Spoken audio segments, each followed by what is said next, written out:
Yo hoy quiero hablar acerca de esta última frase que encontramos en el versículo 6, que dice que somos aceptos, ¿verdad? Delante de Dios en clamado. Nuevamente dice, para alabanza, la gloria de su gracia, la cual nos hizo aceptos en el amado. Ese va a ser el enfoque, el énfasis de este mensaje. Vamos a hablar acerca de esa aceptación y específicamente un requisito para esa aceptación que es nuestra justificación. Entonces quiero empezar con lo siguiente. Quiero empezar diciendo que todas las personas en el mundo, todos tenemos una necesidad de ser aceptados, ¿verdad? Eso es un deseo, pero también es una necesidad humana, ¿verdad? Somos seres sociales, fuimos creados para vivir en comunidad y por eso mismo el deseo de aceptación es algo que todos tenemos, ¿verdad? Independientemente de nuestra cultura, de nuestro trasfondo, de nuestra edad, de nuestra religión, todos tenemos ese deseo de pertenecer, de ser aceptados. Em, si ustedes piensan, por ejemplo, en qué tienen que hacer ustedes para ser aceptados en un trabajo, ¿verdad?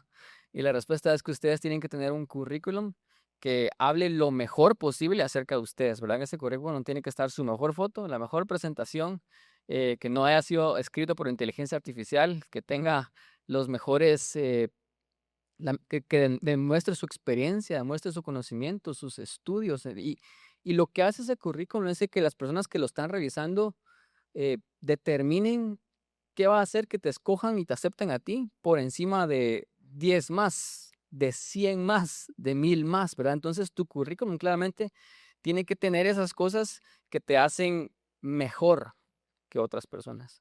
Entonces las personas que te entrevistan vienen y dicen, sí, esta persona parece ser el mejor candidato, la mejor candidata, y te aceptan, te contratan, pero una vez te contratan y te aceptan, te ponen condiciones, ¿verdad? Tú no sos aceptado incondicionalmente, sino ahora estás ahí en base a tu desempeño. Si tú un mes no trabajas bien, ¿verdad? Tal vez viene una alerta, pero si el siguiente mes volvés a hacer un trabajo mediocre, ¿qué pasa? Tu aceptación ya no existe, ¿verdad? Tu aceptación era condicional. Si pensamos en una universidad, tal vez es un ejemplo similar, ¿verdad? Para ir a una universidad tenemos que llevar cierto estado académico, tenemos que cumplir ciertos requisitos. En algunas universidades de más prestigio tenemos que tener inclusive em, pasar un examen de admisión, ¿verdad? Tener algún promedio por encima de, porque en esa universidad no entran cualquiera, ¿verdad? Entonces tenés que pasar ciertos requisitos para ser aceptado y nuevamente estando dentro, si no te desarrollas bien, si perdés las clases, sos un mal estudiante, te pueden sacar. Entonces tu aceptación también es condicional, ¿verdad? En un grupo social es exactamente lo mismo y aquí es un poco más complejo, es un poco más difícil porque en un grupo social los requisitos no están implícitos, ¿verdad? Tal vez en un trabajo tú sabes qué es lo que necesitas para aplicar a ese trabajo. En una universidad tú sabes los requisitos para entrar a esa universidad, pero en un círculo social no, ¿verdad?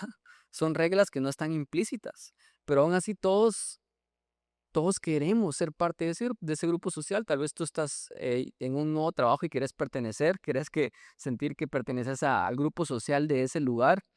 Tal vez te mudaste a una nueva ciudad, una nueva colonia, querés hacer amigos, querés conocer personas, ser parte de ese círculo social. Tal vez vas a una iglesia por primera vez.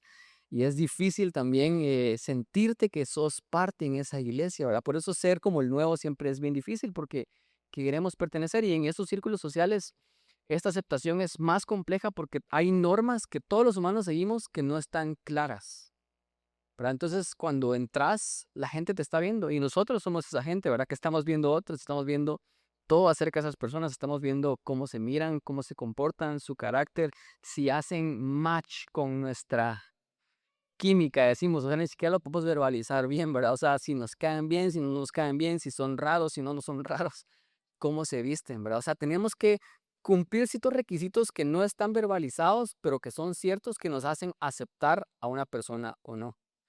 Y eso es cierto con todos los humanos, ¿verdad? Mi hija, por ejemplo, obviamente ella es aceptada completamente por mí porque es mi hija, pero ella va a pasar por estas cosas y ya las está pasando. A veces se pone a jugar con niños y hay niños que no juegan con ella. ¿Por qué? ¿Verdad? Yo digo, mi hija es perfecta, ¿verdad? Todos tienen que jugar con mi hija, pero ella va a tener que lidiar con este tema de ser aceptada en círculos sociales porque nuevamente es una necesidad humana. Entonces, la aceptación en el mundo, ¿verdad? La aceptación allá afuera es así. Nosotros necesitamos llenar ciertos requisitos para ser aceptados, pero una vez llenamos esos requisitos y las otras personas nos aceptan, o sea, dependemos de otros agentes que nos acepten, ¿verdad? Eh, esa aceptación no es incondicional, porque si no hacemos lo que se supone que tenemos que hacer en ese círculo, ¿verdad? Si no nos desempeñamos, si no trabajamos, lo que sea que no hagamos, entonces nos pueden sacar. Entonces la aceptación tampoco es condicional, es temporal, ¿verdad? Y esa es la aceptación del mundo. Y no sé si ustedes, después de describir esto, ustedes están pensando dentro de ustedes que qué agotador y qué cansado es esto, de querer siempre tener que pertenecer, ¿verdad? Cuando subís una foto en redes sociales y pasan 3 minutos y nadie te ha dado ni un solo like.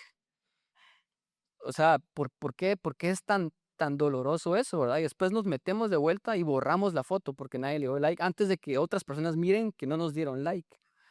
Porque nuestro deseo por pertenecer es tan grande que realmente nos afecta a un nivel muy, muy grande en nuestras vidas, y es muy cansado siempre tener que llenar esos estándares, llenar esos requisitos para ser aceptados. Y nuevamente, si somos aceptados, tenemos que seguir produciendo, tenemos que seguir haciendo, porque nuestra aceptación es condicional, es temporal, depende de nuestro esfuerzo, de nuestro trabajo. Pero la Biblia acá dice algo completamente opuesto y algo completamente revelador. Y la Biblia en Efesios 6 dice que somos aceptados por Dios. Y viene y dice, lo dice en tiempo presente. O sea, ustedes son aceptados por Dios ya. Eso quiere decir que la Biblia está hablando aquí de una aceptación que el mundo tal vez no da, ¿verdad? Es una aceptación incondicional de parte de Dios en la que no tenemos que hacer nada, ¿verdad? Y esto puede ser una doctrina, puede ser una verdad bíblica, pero más que eso es algo tan necesario para nosotros como seres humanos, no solo entender, sino vivir. Saber de que con Dios no tenemos que llenar requisitos, no tenemos que seguir esforzándonos, porque Él nos acepta incondicionalmente. Así como el ejemplo que yo les di con mi hija no tuvo que hacer nada, ella solamente nació y ella es aceptada completamente por mí. Esa aceptación, ¿verdad? Y muchísimo más, porque yo soy un ser humano imperfecto, es la aceptación de la que la Biblia está hablando acá. Pero para entender, ¿verdad? Cómo es que somos aceptados por Dios, ¿verdad? Porque esto es lo que dice Efesios 1:6. Nosotros somos aceptados en el amado incondicionalmente por Dios. Pero tal vez ustedes se recuerdan que otros versículos, por ejemplo en Romanos 3:23, que dice que por cuanto todos pecaron, están destituidos de la gloria de Dios. Entonces ustedes están preguntando, ¿cómo así, verdad? O estamos lejos de la gloria de Dios porque somos pecadores, o estamos aceptados por Dios. ¿Cómo es que esto pasa, verdad? Y sí, la respuesta es sí, a ambas, ¿verdad? Somos aceptados y al mismo tiempo somos pecadores, ¿verdad? Y esto no tiene sentido, que parecen dos cosas completamente opuestas. Pero nosotros somos pecadores. La Biblia dice que todos hemos pecado. Ninguno puede alcanzar el estándar de perfección de Dios, de vivir una vida sin pecado. Todos hemos pecado, hemos sido destituidos de la gloria de Dios. Y Dios es un Dios tan santo, es un Dios tan santo que su naturaleza misma es incompatible con el pecado. Él no puede convivir con el pecador. Él no puede estar con el pecado. El pecador no puede estar, de hecho, delante de Dios sin ser consumido por Dios, porque su naturaleza misma es incompatible con el pecado. Entonces, ¿cómo así? La Biblia también dice que Dios es un juez justo, ¿verdad? Él es el juez justo que gobierna y trae juicio al universo. Es un juez cósmico. Y Él tiene que castigar el pecado. Él no puede estar frente al pecado y que el pecado no sea castigado, porque entonces Él no sería un juez bueno. Y la Biblia también dice que nosotros estamos muertos en nuestros delitos y pecados, y si estamos muertos no podemos hacer nada para ir a Dios. Entonces, ¿cómo es que estas dos se reconcilian? ¿Cómo es que, siendo nosotros personas pecadoras, podemos al mismo tiempo ser aceptados por Dios incondicionalmente? Y la respuesta en el texto está ahí, ¿verdad? Es bien claro, no estoy elaborando más, pero la respuesta dice que somos aceptados en el amado. Y amado acá en la versión que leímos está en A mayúscula y está hablando acerca de Cristo. Y nos da la clave de cómo es que esa aceptación es posible. O sea, Cristo hizo algo que hizo que Dios nos aceptara incondicionalmente. Lo que hemos estado hablando es de que Cristo nos perdonó nuestros pecados. La semana pasada vimos que Cristo nos redimió, nos rescató de esa esclavitud en la que teníamos. Y hoy vamos a ver que Cristo nos justificó. Porque la justificación, y es un término que tal vez muchos para ustedes es nuevo, pero es un término bíblico, es un término que tenemos que entender que es absolutamente indispensable para entender cómo es que somos aceptados por Dios. ¿Cómo es que Dios ahora puede decir, los acepto incondicionalmente? Y no tienen que hacer nada para pertenecer. Y es por esto, ¿verdad? El término justificación. Entonces, tengo 4 puntos el día de hoy. Primero es, ¿qué es la justificación? Punto número 2, ¿cómo somos justificados? Punto número 3, ¿qué tenemos que hacer para ser justificados? Y punto número 4, ¿cómo se ve una vida justificada? Entonces, punto número 1, ¿qué es la justificación? Este término justificar aparece por toda la Biblia, desde el Antiguo Testamento hasta el Nuevo Testamento, más o menos, según mis diccionarios que yo estudié, unas 25 veces en el Antiguo Testamento y unas 40 veces en el Nuevo Testamento. O sea, es un término bíblico que se usa. Si ustedes han crecido en la iglesia, leen la Biblia, lo han escuchado. Si ustedes no leen la Biblia y no han crecido en la iglesia, es un término que tal vez no se usa mucho el día de hoy, pero sí es un término que aparece en la Biblia. Y tal vez el ejemplo de justificar fuera de la Biblia sería cuando usamos Word. ¿Se recuerdan de Microsoft Word? ¿Verdad? Ahora todos usamos Google Sheets, ¿verdad? Google Documents. Pero antes usábamos Word y había una opción ahí que tú seleccionabas el texto y le dabas ¿qué? Justificar. ¿Qué hacía el texto? Lo alineaba a la derecha y lo alineaba a la izquierda y lo ponía todo centrado, ordenado, perfecto. El texto perfecto. ¿Verdad? Justificar. O sea, es un término que sí, tal vez usamos, ¿verdad? Tal vez no lo usamos tanto, pero es un término bíblico y es un término que en la etimología de esta palabra en la Biblia ha causado mucha confusión y quiero que pongan atención a esto porque esa confusión que causó en la iglesia, en los primeros cristianos, creó 2 iglesias diferentes. Una es la iglesia católica romana y la otra es la iglesia protestante. Literalmente por esta palabra, por no entender lo que esta palabra significa, ¿verdad? Cuando tradujeron la Biblia al latín por allá por el año 300, la traducción que se usó, ¿verdad? Para traducir esta palabra en el original de justificar, se tradujo como justificar y transmitía la esencia de hacer justo. Entonces algunos padres de la iglesia como Agustín empezaron a decir, bueno, si la Biblia dice que Dios nos hace justos, entonces este es un proceso, ¿verdad? Porque eso es lo que la palabra significa, justificar, hacer justo, eso es lo que pensamos. Entonces dijeron, este es un proceso en el cual Dios trabaja en ti y te va haciendo justo, poco a poco, ¿verdad? Tú venís a Cristo y ahí empieza el proceso, pero después si seguís los sacramentos, si te bautizás, si obedeces, si haces todas estas cosas, te vas justificando poco a poco y cada vez vas creciendo en esa justicia hasta que llegas a ser completamente justo. Esto es lo que entendió la iglesia en el inicio. Porque tradujeron mal esa palabra. Y la esencia de esa traducción errónea era de que significaba que nos podíamos justificar, ¿verdad? Nosotros mismos, o que era un proceso de justificación en el que Dios iba haciendo algo en nosotros. Pero el término en griego justificar y también el término en hebreo en el Antiguo Testamento era un término de corte, era un término de un acto legal, era un término de declarar y hacer a alguien justo inmediatamente. ¿Verdad? Era un término forense. ¿Verdad? Los que son abogados tal vez entienden esto, de declarar de que alguien es justo porque yo tengo el poder para declarar que esta persona es justa. No estaba hablando acerca de un proceso de hacernos justos. Estaba hablando acerca de que esta persona había sido acusada, pero cumplió la condena. Entonces ahora ya no puede ser acusada porque ya pagó el precio de la condena. Entonces es declarada justa. Ahora, todos hemos visto las películas en donde vienen, está en una corte y dicen, declaramos al acusado no culpable, ¿verdad? De eso no es lo que está hablando aquí la Biblia, porque la Biblia no está diciendo que no hemos cometido el delito. La Biblia dice que sí somos culpables, pero si el juez dice la sentencia son 10,000 quetzales y ustedes tienen 10,000 quetzales para pagar y los pagan en el momento, ustedes son culpables y al mismo tiempo fueron justificados porque ya pagaron el precio. ¿Entienden el concepto? O sea, está hablando acerca de un acto donde se declara a alguien justo porque la sentencia ya fue pagada y es un proceso inmediato. Ya fue hecho.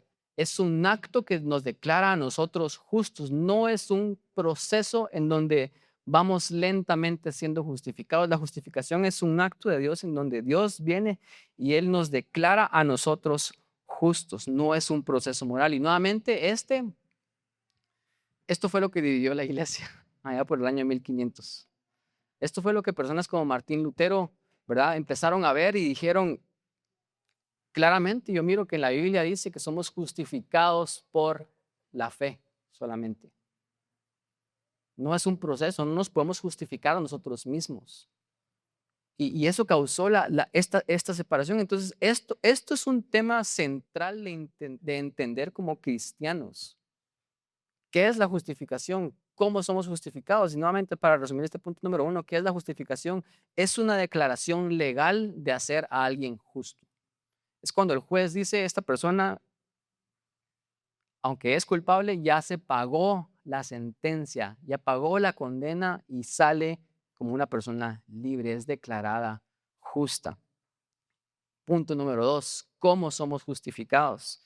Quiero que leamos Job 9:2, que dice lo siguiente, dice, ciertamente yo sé que es así, ¿y cómo se justificará el hombre con Dios? Hay muchas personas que estudian la Biblia que dicen que Job es el libro más antiguo de la Biblia, no sé si ustedes sabían esto. Y de hecho dicen que Job es más antiguo que Génesis, ¿verdad? Y lo hacen porque analizan la historia de Job y dice, aquí no existía Israel. Esto, o sea, seguramente Job existió antes de Abraham.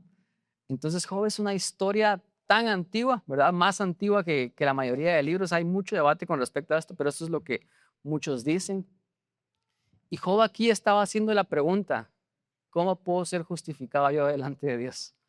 Porque esa pregunta de cómo somos justificados no es solamente una pregunta teológica, sino es una pregunta existencial que todos nos estamos haciendo constantemente. Tal vez ustedes se la han hecho conscientemente, pero la mayoría de nosotros no la estamos haciendo inconscientemente todo el tiempo.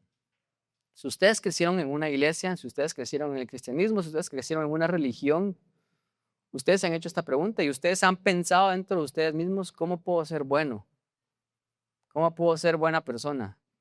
¿Cómo puedo estar bien delante de Dios? ¿Cómo puedo ganarme el cielo? Eso es la pregunta de cómo me puedo justificar delante de Dios. Y la religión usualmente tiene respuestas para esto, ¿verdad? Hay una religión, no les voy a decir cuál, pero hay una religión que dice que tú no sabes si vas a ser justificado o no hasta que te muras.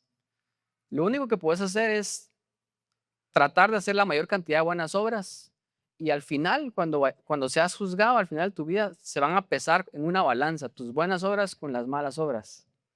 Y cualquiera que gane, ese es tu destino eterno. Si pesan más tus malas obras, lo siento, estás condenado, te vas al infierno. Si pesan más tus buenas obras, entonces puedes ser justificado, puedes irte al cielo. Entonces no tenés seguridad de qué va a pasar contigo, no sabes si puedes ser justificado o no hasta que te muras, ¿verdad? Otra religión que tampoco les voy a decir cuál, pero seguramente van a identificar cuál es, también dice que la justificación es un proceso, entonces que poco a poco te vas justificando, entonces haces buenas obras, seguís las órdenes que hay que hacer, seguir los mandamientos de la iglesia y si cometes un error, entonces tenés que compensar con ese error, tenés que hacer algún tipo de penitencia para compensar ese error y aún así al final de tus días no sabes si eso va a ser suficiente o no. Al final de tus días te puedes ir a un lugar intermedio, en donde en el lugar intermedio eh, todavía tenés que pagar por esas cosas que no pudiste pagar cuando estabas vivo. Y eso te puede tomar una otra vida entera o 10,000 años, no sé, pero vas a pagarlos hasta que seas completamente justificado. ¿Verdad? Eso es lo que dice la religión. La religión básicamente dice, porque esa es la pregunta del ser humano, ¿cómo puedo ser justificado delante de Dios? Y la religión dice, tú te puedes justificar a ti mismo. Solo que te va a tomar una vida entera y tal vez no vas a saber si lo vas a lograr. O si no lo logras en esta vida, lo puedes lograr en la siguiente vida, en un lugar intermedio, ¿verdad? Pero tú lo puedes hacer. Y si ustedes no crecieron en un lugar religioso, si ustedes son personas que se creen un poco más modernas y no tan religiosas y más, o tal vez son más seculares porque no crecieron en el cristianismo, tal vez ustedes piensan que ustedes no tienen esta pregunta, pero ustedes también tienen esta pregunta. Pero esta pregunta en un ambiente tal vez más secular o más moderno no es tal vez cómo me puedo justificar delante de Dios, sino es cómo puedo justificar mi existencia. ¿Cómo puedo demostrar de que soy digno? ¿Cómo puedo demostrar de que mi vida vale algo? de que tengo valor? ¿Cómo puedo demostrar que en esta vida soy suficiente, que hice algo que hizo una diferencia? ¿Cómo puedo dejar un legado? ¿Cómo puedo tener una vida llena de significado? Todas esas preguntas son preguntas acerca de justificar nuestra existencia, porque el secular y el ateo no creen en Dios, entonces no está pensando en la vida eterna, pero sí va a pensar en cómo justificar su existencia acá. Entonces, todas estas preguntas, ¿cuántos se han hecho esta pregunta de cómo puedo justificar mi existencia? Esa es la misma pregunta. No sé si ustedes alguna vez alguien les ha preguntado, ¿a qué te dedicas? ¿Y cuántos de nosotros a veces tenemos temor de responder esa pregunta? Porque cuando alguien nos pregunta, ¿a qué te dedicas? En ese momento, en nuestra respuesta, tenemos que justificar de que estamos viviendo una vida digna, de que estamos viviendo realmente haciendo algo que importa, ¿verdad? Yo conozco muchas amas de casa que usualmente tienen miedo al responder esto, porque la sociedad obviamente ha menospreciado a las madres como que si ser mamá no es hacer algo importante. Entonces, hay muchas mamás en donde, ¿a qué te dedicas? Solo soy ama de casa, ¿verdad? Y ese momento, ¿por qué te costó tanto decir eso? Te costó tanto decir esto porque se supone que tenemos que justificar nuestra vida delante de otras personas, ¿o no? O tal vez si tenés un trabajo y te da pena decirlo a lo que haces, a lo que te dedicas, porque tal vez tú pensás que ya deberías estar en otro lado, que ya deberías de estar justificando tu existencia a otro nivel, pero no es así. Por eso nos cuesta tanto responder a esta pregunta. Tal vez la otra es, no sé si a ustedes les ha pasado que alguien viene y los dice algo de ustedes que para ustedes eso no es cierto, ¿verdad? Los están juzgando, los están criticando, los están calificando erróneamente. ¿Qué hacen ustedes? Ustedes se tienen que defender. Ustedes se tienen que justificar. Ustedes tienen que decirle a la persona ahí, mira, eso no fue lo que yo quise decir. Eso no es algo que yo realmente crea, ¿verdad? Yo parece que yo estoy haciendo esto, pero no estoy haciendo esto. Tenemos que poner una publicación. Si alguien hace algo de ti o dice algo de ti en redes sociales y te está difamando, ¿qué tienes que hacer tú? Tenés que subir otro post y te tenés que justificar delante de las personas y decir, yo no hice eso. ¿Por qué? Porque hay una necesidad de justificarnos frente a otros.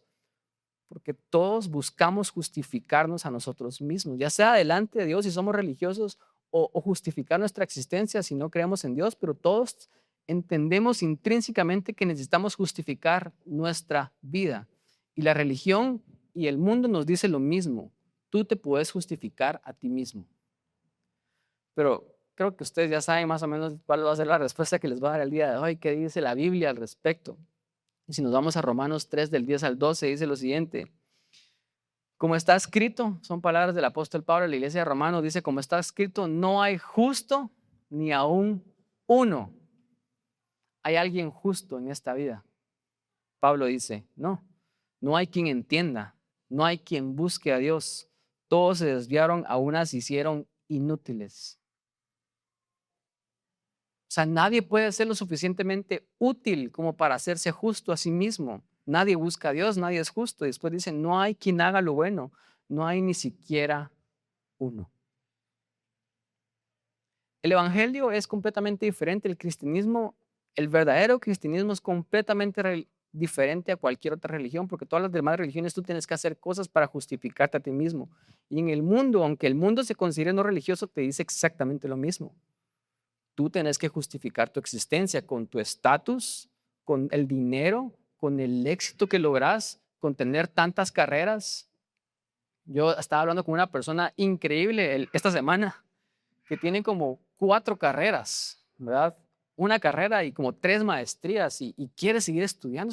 Es una eminencia. Y obviamente no voy a hablar acerca de sus motivaciones, no conozco por qué lo está haciendo, pero usualmente hay una insatisfacción en el ser humano de querer seguir probándose a sí mismo. ¿Por qué hacemos lo que hacemos? ¿Por qué nos obsesionamos tanto con las cosas que hacemos? ¿Por qué queremos todas esas cosas? Porque nos queremos justificar nuestra existencia. Y la Biblia dice que no nos podemos justificar a nosotros mismos. Pero la Biblia sí tiene un plan. Si seguimos leyendo Romanos 3, 21 al 24, solo unos versículos después dice, Pero ahora, aparte de la ley, se ha manifestado la justicia de Dios, testificada por la ley y por los profetas, la justicia de Dios por medio de la fe en Jesucristo. Para todos los que creen en Él, porque no hay diferencia, por cuanto todos pecaron, es lo que acaba de leer, por cuanto todos pecaron, están destituidos de la gloria de Dios, pero son justificados gratuitamente por su gracia mediante la redención que es en Cristo Jesús. La Biblia dice, tú no te puedes justificar a ti mismo. No hay forma en la que tú puedas hacerte justo a ti mismo. Y precisamente por eso fue que vino Jesús acá a esta tierra, a justificarnos a nosotros. Él vino a vivir la vida perfecta que ninguno de nosotros podríamos vivir. ¿Cuál es el estándar de Dios? La perfección. ¿Por qué todos anhelamos realmente ser mejores? ¿Verdad? En cuanto a la belleza, nunca es suficiente, ¿verdad? Te haces una operación y nunca vas a parar, ¿verdad? En cuanto al dinero, nunca es suficiente, siempre es a querer más. En cuanto al estatus, al poder, a la fama, siempre necesitas más. ¿Por qué? Porque hay una insatisfacción del ser humano por alcanzar perfección, porque fuimos creados para ser perfectos. Ese es el estándar de Dios, es lo que Él requiere en nosotros, perfección, pero ninguno de nosotros podemos ser perfectos y por eso Jesús vino a vivir la vida perfecta que ninguno de nosotros podríamos vivir y al final de su día, cuando Él merecía la justificación de Dios, Él merecía el regalo de Dios, Él le dice a Dios, hey, estos te deben dinero, yo voy a pagar la deuda de ellos. Dame a mí el castigo que ellos merecen y dales a ellos mi recompensa. Por eso Pablo está diciendo acá que no es que Dios no sea justo, Él está haciendo justicia. La justificación nuevamente es el acto en donde Dios nos declara justos porque el precio ya fue pagado. No fue pagado por nosotros, fue pagado por ¿quién? Por Jesús. La justificación en este sentido es un regalo de gracia. Ustedes saben que los regalos para ustedes son gratis, ¿verdad? ¿A cuánto les gusta recibir regalos? Porque son gratis, pero los regalos no son gratis para la persona que nos da los regalos. Tienen un costo. La justificación es gratis para nosotros, es gracia, gratuitamente, dice acá. Pero el costo de esa justificación fue la vida perfecta de Cristo y su sacrificio en la cruz. El precio es el sacrificio de cruz. 2 Corintios 5:21, escuchen lo que dice, al que no conoció pecado, o sea, Jesús, por nosotros lo hizo pecado para que nosotros fuésemos hechos la justicia de Dios. Dice que no solamente Dios hizo a Jesús un pecador, lo hizo pecado mismo. La esencia de pecado, todo el juicio, el castigo del pecado colectivo de toda la humanidad, pasada, presente y futura, todo puesto sobre Cristo mismo. Porque Dios lo hizo pecado a Él para que nosotros fuésemos hechos, ¿qué? Justicia de Dios. Entonces, si lo queremos ver así, ¿cómo es que esto pasa? Entonces, nosotros somos justificados por una justicia ajena. Si tú estás en una corte y el juez dice debes 10,000 quetzales, pero no puedes pagar 10,000 quetzales, pero de repente viene tu amigo, el millonario, y te dice, acá está, ¿verdad? Tú sos justificado porque el precio ya fue pagado, la condena ya fue pagada. Tú no lo pagaste, alguien más te dio ese regalo, pero eso sí tuvo un precio para alguien más. Es una justicia ajena, ¿verdad? Eso es lo que Martín Lutero, él decía, y justicia aliena. O sea, y justicia alienígena, si lo queríamos ver así, extraño, externo, ajeno. Alguien paga tu sentencia. Esto lo vemos también desde el huerto de Edén, cuando Adán y Eva pecaron. ¿Se recuerdan que ellos pecaron y ellos se dieron cuenta que no eran perfectos, que estaban desnudos, se dieron cuenta de sus errores? ¿Y qué hace Dios? Dios viene y los cubre su desnudez, los viste. ¿A costa de quién? A costa de unos animales que fueron sacrificados. Alguien más pagó el precio. Eso es lo que pasa con la justicia. Esta justicia no es porque nosotros seamos justos, es porque Jesús fue justo y Él Él hizo ese cambio sustituto donde nos dio su justicia y ahora estamos vestidos de la justicia de Dios. Somos justificados por justicia ajena y esto es gracia nuevamente, esto es un regalo. Hay personas, ¿verdad? Hay una religión, hay unas corrientes inclusive de cristianismo que creen de que esa gracia es como una gracia que está operando contigo y poco a poco esa gracia te va a ir ayudando a que sigas esforzándote y cada vez seas justa.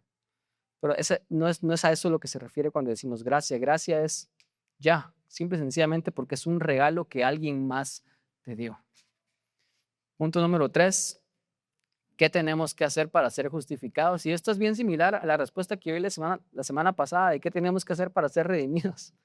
¿Qué tenemos que hacer para ser justificados? Y la respuesta es nada. Solamente recibir por fe. Romanos 3 del 25 al 26 dice lo siguiente, dice, a quien Dios puso como propiciación, y es una palabra que si hemos crecido en el cristianismo la escuchamos, pero propiciación significa que Jesús hizo que Dios estuviera satisfecho con el precio, el pago de la sentencia. Eso es propiciación. El juez requiere que la sentencia sea pagada y Cristo pagó la sentencia, entonces el juez recibe propiciación. Está satisfecho porque el pago fue hecho. Dice, a quien Dios puso, hablando de Jesús, como propiciación por medio de la fe en su sangre. Ese fue el precio para manifestar su justicia a causa de haber pasado por alto con su paciencia los pecados pasados, con la mira de manifestar en este tiempo la justicia, a fin de que Él sea el justo y el que justifica al que es de la fe en Jesús. Dios no está pasando por alto nuestros pecados. Dios pagó el precio por nuestros pecados. Eso tiene un costo, ¿verdad?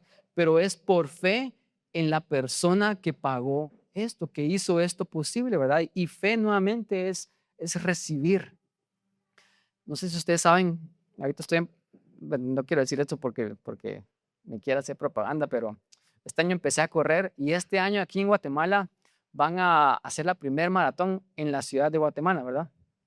Nunca habían hecho una maratón acá, ¿verdad? Y no sé si ustedes saben de dónde viene la historia de la maratón. Una maratón es correr 42 kilómetros. Y esa historia viene de que en la antigua Grecia, ¿verdad? Los atenienses, que era la capital de Grecia, estaban librando una batalla contra los persas en una ciudad en Grecia que se llama Maratón. Es una ciudad de Grecia. Entonces, los atenienses ganaron la batalla y enviaron al que daba las buenas noticias, el evangelio, ¿verdad? Y lo mandaron a Atenas. Y hay una distancia de Maratón a Atenas de 40 kilómetros. Entonces se dice que esta persona corrió los 40 kilómetros y iba rápido. Y cuando dio la buena noticia de que habían ganado, cayó muerto. Porque correr 42 kilómetros no es algo que alguien normal hace, ¿verdad? Tal vez ahora la gente lo hace cada vez más, pero nadie nunca lo había hecho antes, ¿verdad? Y ahí viene la historia de la maratón. Y esta persona lo que estaba haciendo es dando una buena noticia de algo que había pasado, pero la analogía sería esta, ¿verdad? El mensajero no creó la victoria, sino él simple y sencillamente la anunció. De la misma manera, quiero definir esto, la fe no crea la justificación, solo la recibe. Fe no es que tengo que creer fuerte, tengo que creer un montón porque mi fe va a crear mi justificación. No, eso sigue siendo una obra, eso sigue siendo un esfuerzo. Fe simple y sencillamente es abrir las manos y recibir y decir, sí, yo no puedo hacerme justo, yo necesito que alguien pague lo que yo no puedo pagar. Fe es sencillamente recibir. Después Pablo dice, y lo hace más claro todavía, en Romanos 3, 27 al 28, dice, ¿dónde pues está la jactancia? Queda excluida. ¿Por cuál ley?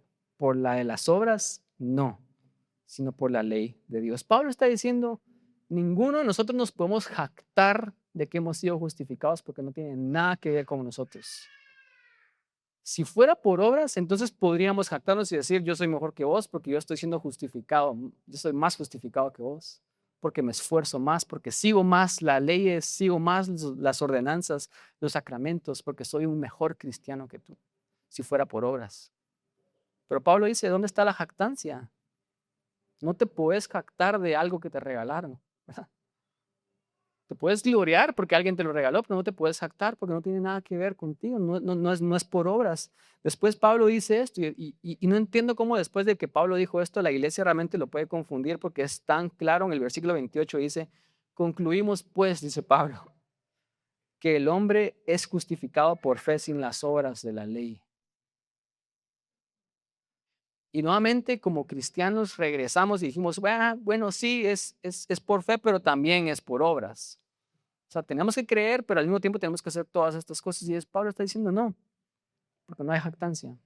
Entonces, ¿qué es fe? Fe realmente es recibir, pero quiero llevarlo un punto aún más profundo. Fe es recibir, es creer, pero no solamente creer en hechos, ¿verdad? Porque podríamos decir, sí, yo creo que Jesús murió por mí Y yo he hecho mi investigación y toda la evidencia histórica apunta que Jesús existió y que Él resucitó, ¿verdad? Y eso es cierto, ustedes lo deberían investigar.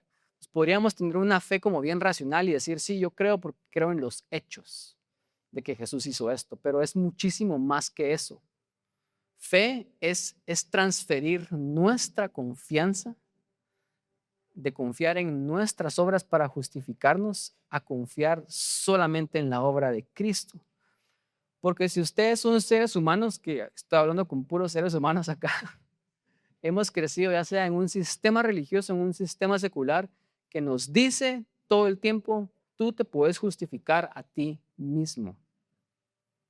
Tenés que justificar tu existencia, tenés que justificar tu vida delante de Dios. Eso es lo que dice la religión. Entonces, fe realmente es renunciar a eso y entender, yo no me puedo justificar a mí mismo. Es imposible. El estándar de Dios es la perfección y Romanos dice, no hay ni uno bueno, no hay ni un solo justo, no hay quien busque a Dios, no hay quien haga el bien. Yo necesito que alguien más haga esto por mí. Entonces es renunciar a tu propia justicia, confiar en ti mismo y empezar a confiar en Cristo. Quiero transmitir bien este punto, porque este punto es bien importante. Y nosotros podemos creer esto nuevamente en doctrina y decir sí, es por justificación, por medio de la fe. Pero honestamente, ¿cómo vivimos? O sea, ¿cómo vivimos nuestras vidas? Vivimos constantemente tratando de justificar nuestra existencia delante de otros. Tratando de agotándonos a nosotros mismos con trabajo y con esfuerzo, ¿verdad? Por ser mejores, por ser cada vez más justos, más buenos, más morales, más éticos, más capaces, alcanzar más cosas en el mundo, ¿verdad? ¿Cuál es nuestra insatisfacción? Y es usualmente porque aunque decimos que queremos esto en papel, no lo estamos viviendo nosotros, ¿verdad? Entonces ustedes saben que los fariseos, ¿verdad? El grupo donde Jesús se peleaba siempre, ¿verdad? Y se daban duro y se hablaban bien feo. Los fariseos, ellos sabían que no eran perfectos. Y cuando ellos se equivocaban, ¿qué hacían ellos? Ellos iban y entregaban sus ofrendas, empezaban a hacer todos sus rituales de purificación y su tradición. Entonces, ellos técnicamente se estaban arrepintiendo de sus pecados, pero realmente no, porque ellos creían que para ellos el pecado no era un problema porque ellos se podían justificar a sí mismos a través de todas esas cosas que hacían. El problema de los fariseos es que ellos no renunciaban a su propia justicia, a la mentira que todos creemos acá que nos podemos justificar a nosotros mismos. Ese es el verdadero problema. Hay una película que se llama Chariots of Fire, no sé cómo se llama en español, es Carrozas de Fuego, no sé. Salió en los 80s, es una película muy, muy antigua que cuenta la historia de dos corredores en los 1920s. Dos corredores de Inglaterra que ambos eran extremadamente buenos para correr. Y había un corredor que su vida era correr. O sea, su obsesión era correr. Todo lo que él hacía era justificarse a sí mismo a través de ser el mejor corredor de la historia, el mejor corredor de Inglaterra. Y el otro corredor era un corredor que era cristiano, que también era muy bueno. Pero él no corría para justificarse a sí mismo, sino él corría porque él decía, Dios me dio este don de correr, entonces yo corro para la gloria de Dios, decía él. Y la diferencia entre estos dos personajes es diferente porque este es el que corre para sí mismo, el que corre para justificar su existencia, él no puede descansar. Él siempre tiene que entrenar, tiene que tener su vida completamente controlada. El otro vive un poco más relajado, aunque también entrena, aunque también corre. Llega un punto en donde tienen que correr y representar a Inglaterra en esta carrera y la carrera cae de domingo. Y ahí vienen qué hace el cristiano. No voy a ir porque cayó domingo y voy a ir a la iglesia. No le estoy diciendo nada acá si alguien corre domingo, ¿verdad? Pero Dios los está juzgando. Pero esta persona, el corredor viene y aunque era una carrera importante donde iba a representar a su país, él puede decir que no. Y eso no lo aplasta. Eso no destruye su identidad. ¿Por qué? Porque no corre para sí mismo. Él está corriendo para Dios. Entonces, si falla, si las cosas no salen como él quiere, él está bien, ¿verdad? Él puede decir que no, pero el otro no puede decir que no. Y al final ambos ganan. Es una historia bastante linda. Pero eso es exactamente lo que pasa con nuestras vidas. Si nosotros creemos que nos podemos justificar a nosotros mismos, vamos a vivir la vida con una presión horrible de siempre tratar de probarnos a nosotros mismos. Nunca es suficiente. Nos seguimos esforzando y nunca es suficiente, ¿verdad? Por ser aceptados, por ser justificados. Entonces, punto número 4, y con eso termino. ¿Cómo se vive una vida justificada? Una vida justificada se ve como una vida de adoración y agradecimiento. Si tú entendés de que fuiste justificado por gracia, entonces no vas a ser orgulloso, no vas a ser creído, no vas a ser un cristiano legalista que se va a creer mejor que otros, porque todo es gracia. ¿De qué estás hablando, verdad? ¿Por qué estás creído? ¿Por qué estás subido? ¿Por qué estás viendo a otros para abajo? Vas a vivir con agradecimiento y con adoración delante de Dios, como la mujer que vino y adoró a Jesús porque sabía que sus pecados fueron perdonados. Una vida justificada también se mira como una vida segura en su destino eterno. Si ustedes alguna vez les ha preocupado qué va a pasar el día que ustedes se mueran, ustedes no viven desde esta realidad de que ya fuimos justificados. Es una declaración, no es un proceso, es un acto donde Dios nos declaró justos, ustedes ya son justificados, no tiene nada que ver con ustedes, es por lo que alguien más pagó, pero si ustedes se mueren acá, ustedes se van a ir a una eternidad con Dios. Ustedes pueden vivir vidas seguras, inclusive la muerte no quita nuestra paz y nuestra seguridad. ¿Cómo se mira una vida justificada? También se mira una vida como una vida libre de la presión de la autojustificación. Es decir, sí nos podemos esforzar, sí podemos hacer las cosas bien, pero las hacemos por agradecimiento a Dios, para la gloria de Dios, por amor a Dios. Y si las cosas no pasan como nosotros queremos, no nos destruye porque nuestra identidad no está atada a eso. O sea, podemos fallar, podemos equivocarnos y no pasa nada. No sé si ustedes se sienten aliviados por no vivir con esa presión. Les voy a pedir que nos pongamos de pie, vamos a terminar orando.